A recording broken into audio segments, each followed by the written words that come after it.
Are you the owner of a Milano or a GTV6 where the handbrake doesn't do anything?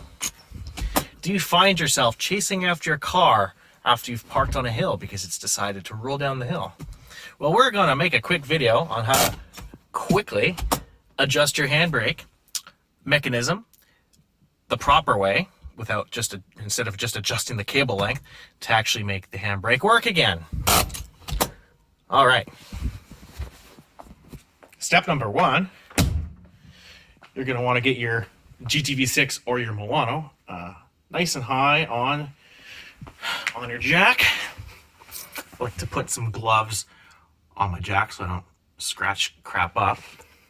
Obviously, if you like to live, you probably want to use some jack stands. As you can see, I've built a little tool for my Alphas. One tool fits both the Milano and the GTV6. You can see there's a different groove on that side. And that fits into the frame rail so that when you put your jack stands on your Milano or your GTV6, you don't ruin up the frame rail and make everything all cheesed up. So yeah, definitely don't forget that step. Now the process itself is fairly easy, which is good because it needs to be done fairly often if you have remanufactured calipers that just refuse to work properly, as most of them will refuse to work properly. You can see I'm at the back of the car, the two inboard calipers on the rear. Don't mind the oil leak. You didn't see that. There is no oil leak. What are you talking about? You'll need, oh, what the fuck? Those bushings are shot. My God. I'll put that on the list. Anyway, you only need 3 tools to adjust your calipers in order to make your handbrake back into spec. Right now, my handbrake is all the way at the top before they're grabbing. Ideally, you want it to maybe be 3 or 4 clicks before the wheel is locked. And obviously, a really cheesy way to adjust the handbrake would be to just simply tighten that 10 millimeter nut on the end of that threaded shaft on the end of the handbrake cable. It's actually not really the correct way to do it. I mean, once that's set up one time, so you set that once when you put new calipers in and have the pads adjusted for the clearance. So you adjust that once, and you really should never have to adjust that again, ever. So if you're acting on that to adjust your handbrake, that's actually wrong. The correct way to do it is to actually bring the pad clearance back into spec on the rear rotors. So you need 3 tools in order to do that. The most important tool is a tool you're going to have to make or find because, as you can see, on the outer piston, we have a lock nut as well as an Allen key, which goes in the end of that shaft. You act on both of those at the same time in order to retract and push in the piston to adjust your pad clearance on the outer piston. And then you need another separate tool to adjust the adjuster on the inboard piston on each of these calipers. So this is a tool I made 10 years ago. It's still working today. It's just a crap 17 millimeter socket attached to just a random piece of hardware, probably a 1/4 inch fastener.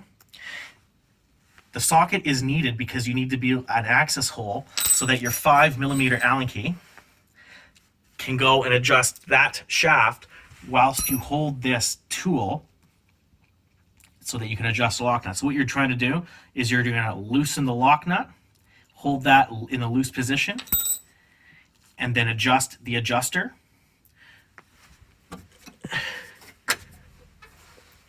You know, stick it in the end of the shaft here and adjust the piston in and out by turning the Allen key, and that's going to turn there's a threaded adjuster in the internal mechanism inside the caliper, and that'll adjust the clearance. Now the next tool you're going to need is this Dr. Seuss looking thing here, driver handle hooked to a couple extensions and a 7 millimeter socket, and that is just so that you can quickly adjust each of those little inner adjusters here and here. As you can see right now, there's no friction at all. I'm sitting here and I'm just spinning this wheel and there's no friction. You can barely hear the pads just grazing the rotors. This is not what you want. The book, I believe, calls for 0.003 inches of clearance. So basically, it's touching, but there's no pressure on it. I have the factory manual just over there. But we're in the school hard knocks here, as you can clearly see. So we are just going to adjust this by feel. You don't want it to be stopped, but you also don't want this. You want somewhere in between. And a really good way to sort of measure this is to go just get any other car and jack it up. A car with disc brakes is going to have some friction because there is a pad clearance that needs to be, maintained on there.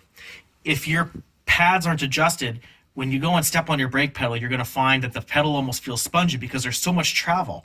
Now, the pedal isn't spongy because of air. The pedal is spongy because the pads have to go a long distance before touching that rotor. So by doing this, you're going to improve your parking brake, but you're also going to improve your pedal feel as well.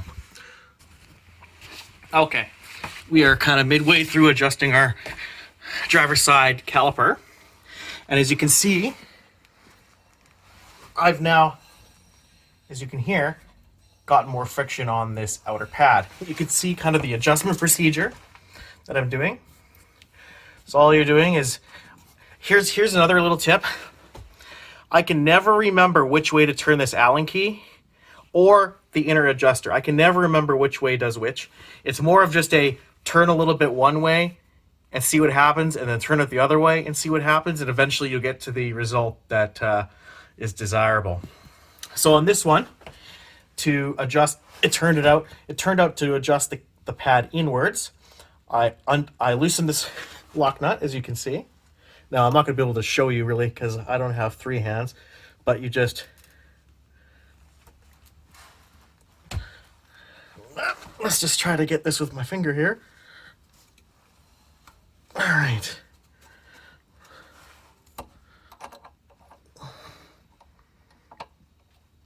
Bear with me. There we go. All right. So that lock nut is loose enough. Then I'm just going to take this Allen key and just give it a little bit of a, that way a little bit more. And have a feel on the tire. Oh, see, we got much more friction now. So this is actually, because you can see my rotors are slightly warped, and I think everybody's rotors will be slightly warped. This is actually just slightly, probably, slightly too much. Slightly too much friction. So we want to just come back just a tiny little bit. That's probably going to do it. And then basically with your 2 hands, you're going to hold that Allen key whilst tightening that lock nut back up, and then the outer piston is now going to be adjusted. The inner piston is just stupidly easy. You just turn that screw until you lock the wheel, and then just come back a little bit until the wheel is free again. And again, you want it about like that. All right, we can see that I'm adjusting the inner piston now. I've got my adjuster on here. All right, we're going to just start turning this. I'm fairly certain on this one it's anti-clockwise to get the piston in. So we're just going to turn a little bit here and see what happens. Let's just keep going, see what happens. Oh, no, see? It's getting more friction, or less friction. So you want to go the other way. So we'll go clockwise. All right, so now it's stiffened up. Like, you don't want to manhandle this. You just want to be nice and gentle. And you can see, you can't move it now. So that is too tight. So we're just going to come back maybe about there and see.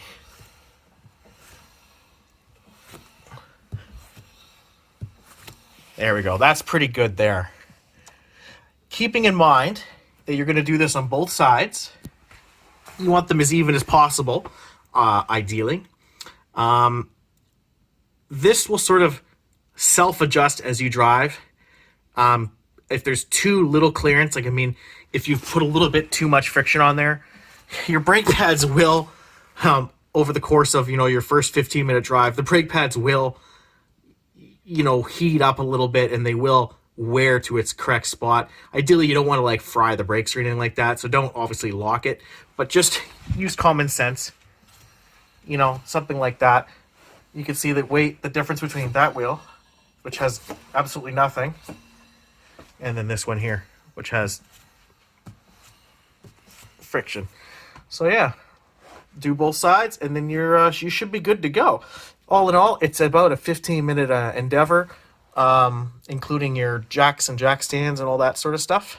And it allows you to have a look under your car every once in a while and check out the other things that need to be done as well. All right, you can see that I've got the pad clearance about right on both of these now. You can see that this is a really shitty reman caliper. Well, I don't know what's going on with that one. Like, it's rusted way faster than the other one. I don't know what's the deal with that one, but this caliper has always been an issue.